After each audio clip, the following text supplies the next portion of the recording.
Yo, how's it going, guys? It's Doherty, and I'm going to be doing a Draw My Life video for you guys today. I'm doing this video because now I'm at 1 million subscribers, and I think you guys should know a little bit more about my life. But first, since we hit 1 million subscribers, I'm of course going to be doing a hella dope giveaway for you guys. I'm giving away a trampoline and a pair of Yeezys on my YouTube channel, an iPhone X on Instagram for the people who have bought my merch. I'm giving away an Xbox One S, and anyone who follows me on Instagram can enter that giveaway as well. Another Xbox One S away on my Twitter, and $25 Visa gift cards away on my Snapchat. By the time this video is up, all the rules to enter the giveaway will be posted on every one of my social medias. But to enter the giveaway on my YouTube channel, you guys must be subscribed. Get 10 of your friends to subscribe as well and watch my videos. Turn on the post notifications, drop a like on this video and all my others, and comment I entered the giveaway and then your Instagram username right below that so I can contact you if you win. You must do all those things to enter the YouTube giveaway, and check all my other social medias as well to see how to enter those giveaways. So yeah, guys, as I said, I think you guys should know a little bit more about my life now that I have over 1 million subscribers.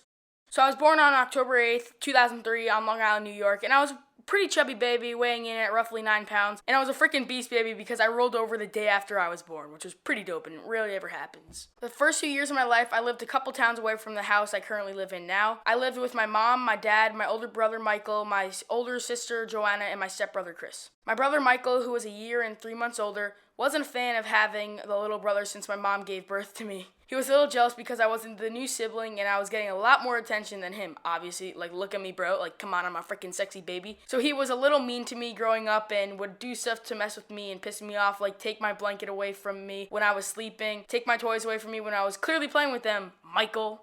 One really fun thing I remember in our old house was the swing set my dad put in up in the woods behind our house. My dad was able to pull me all the way up to the second-story deck and let me go, and I would fly past the backyard, over the 6-foot fence, into the woods, and then back to the deck where my dad would catch me. My mom would pretty much have a heart attack every time I swung, so it was pretty funny for me seeing my mom like literally have a heart attack every time I did it. It wasn't so much fun for my mom because she literally just like had a heart attack every time I swung and she was worried about my safety, but my dad was so chill, he's like, you know, he'll be fine, and I had a blast, so it was dope. So when I was about 2 years old, I moved into the house I currently live in now with my family. We pretty much moved into this new neighborhood because we needed a bigger house. We wanted a neighborhood that was more chill to where we could like ride bikes and walk around on safe sidewalks, and to move into a more family-friendly community. Okay, so I have a pretty funny and scary and kind of sad story all at the same time because my dad made a little mistake, nothing much. We basically moved into this new house in the summer, and our new house had an above-ground pool, which was really great for my brother and I because we had a lot of fun in it and like loved to swim. But when I was about 2 years old, my dad was taking my brother and I out of the pool. First, my dad got me up out of the pool onto the steps, took my life jacket off, and turned around to get my brother's life jacket off, which meant my dad's back was facing me. While my dad was taking my brother's life jacket off, Michael was looking at something over my dad's shoulder, and his eyes widened and then pointed at me and said, "Jack." My dad turned around and saw me paddling as hard as I can while my lips were just above the water and my eyes were underwater, wide open, looking for my dad, and within seconds he lifted me up out of the water and I was okay, because I'm a freaking lip boy, I don't get hurt, you know. So my brother Michael basically saved my life, and I give him credits for that, like, thanks brother. Bad parenting, dad, you could have done better. You never turn your back to the sun in the pool.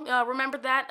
Not gonna happen again because I don't trust you anymore. No, I'm just kidding. I wasn't so surprised because 2 years later at Disney World, pretty much the same thing happened to me, so yeah, good job, dad. But my dad didn't save me in that one. Like 15 random guys saved me, so shout out to you, dad, for always keeping an eye on me. I mean, those glasses definitely work, right?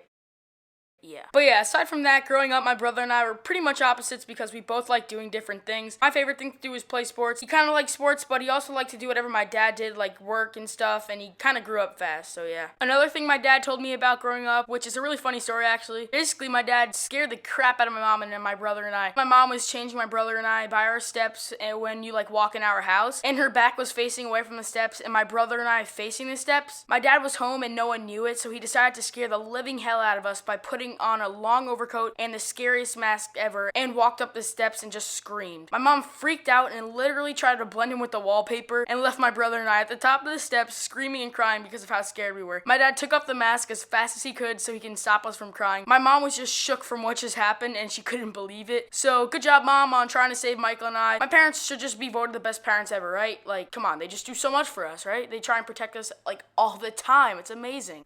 Fast forward a little bit, so I was about 4 years old, starting my first day at kindergarten, ready to go on everything, and my dad walked me into my kindergarten class and introduced me to a couple kids in my class because I wasn't so comfortable on my first day of school with all these new people that I've never seen before. After my dad introduced me to everyone, it was time for school to start, which meant he had to leave. So as soon as he walked out, I bolted right past him, up the stairs, made a right, and went out the front door of the school, and tried to run home because I lived so close to the school, literally right across from it. As I was about to get off school property, my dad caught me right outside the lunchroom windows because he was chasing after me, and then I started crying because I didn't want to go to school and leave my family. So my dad walked me back into school and made me more comfortable with my classmates in the environment I was in.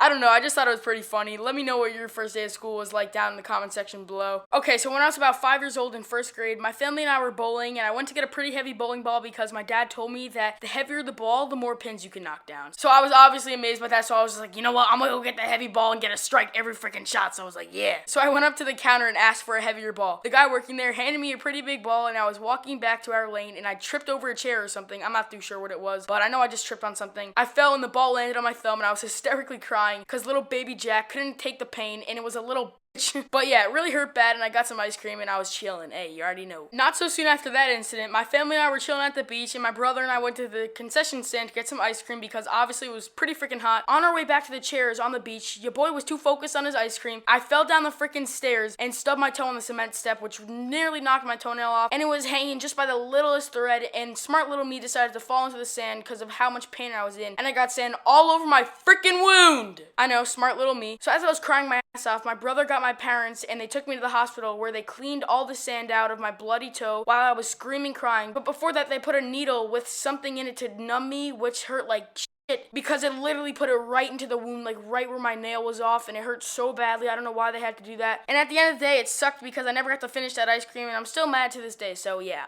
hey, I want that ice cream back if anyone found it.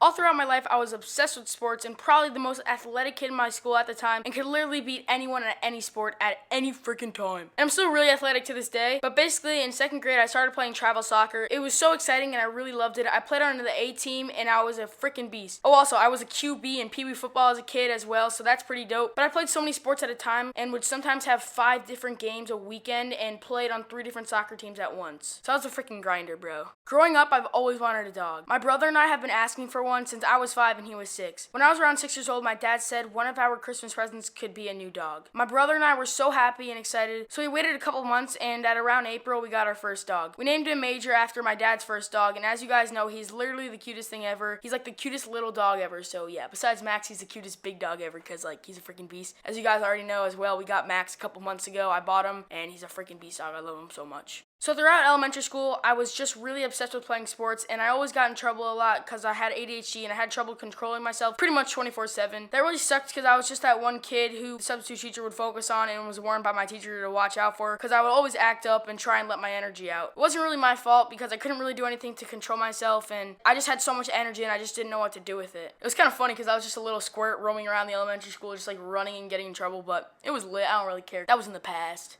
On to middle school, I guess. Middle school was really easy for me. I had really good grades, unlike I did in elementary school, but I was maturing and stuff and would still have my daily moments where I would just act up and go crazy because of how much energy I had. I was also, and I still am, the kid who tries to bring positive and fun energy into every room. I'm also the class clown. I literally always try to make my friends and I laugh to make school a little bit more fun and interesting. Half the time I get in trouble because it would be something inappropriate, but it's all good because at the end of the day, we all got a good laugh.